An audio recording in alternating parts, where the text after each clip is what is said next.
Nous avons souhaité, dans le cadre des cités éducatives, de dérouler la thématique de la mer. Effectivement, nous sommes dans une commune, premier port de pêche de France, qui doit notamment se tourner vers la mer, vers le littoral.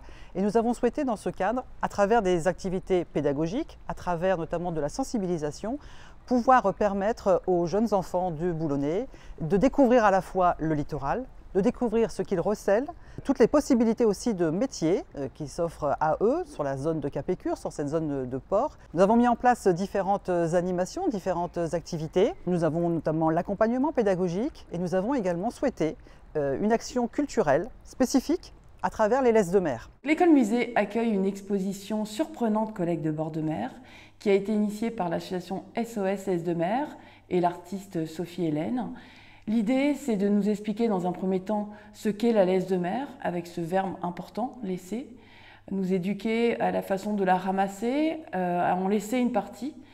Et puis un angle qui est, je trouve, intéressant, notamment pour les enfants, à travers les visites guidées qui sont organisées ici, c'est le côté artistique. On a fait un grand oral sur la pollution. La première chose qu'on a découverte, c'est la clé de détermination, comment on s'en sert. On décrit un animal, on va dans ces catégories et on trouvera forcément son nom.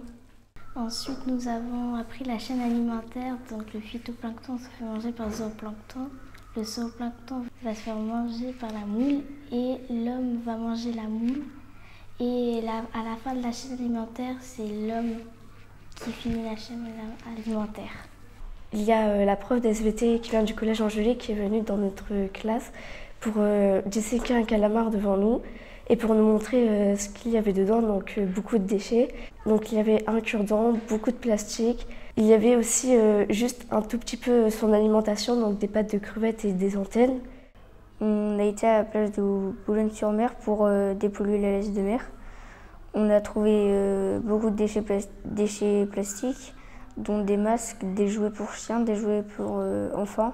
Et aussi, on a trouvé des déchets naturels, donc des œufs de raie, des œufs de poisson. Et je vais vous parler de Sherlock Plastoc. Nous avons enquêté avec Sherlock Plastoc pour savoir comment le plastique est arrivé sur l'île déserte. Nous avons retrouvé du plastique dans le corps d'un oiseau et on s'est demandé comment il a pu arriver ici. C'était grâce au courant et aussi si on jette le plastique par terre à cause du vent, ça va arriver dans la mer et les courants vont l'emporter jusqu'à l'île.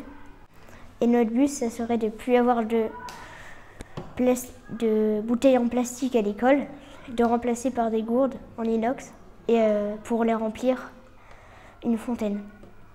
Alors la sensibilisation, elle passe effectivement par les gestes du quotidien. On sensibilise dans les écoles. Dès le plus jeune âge, nos élèves ont à leur disposition le tri sélectif.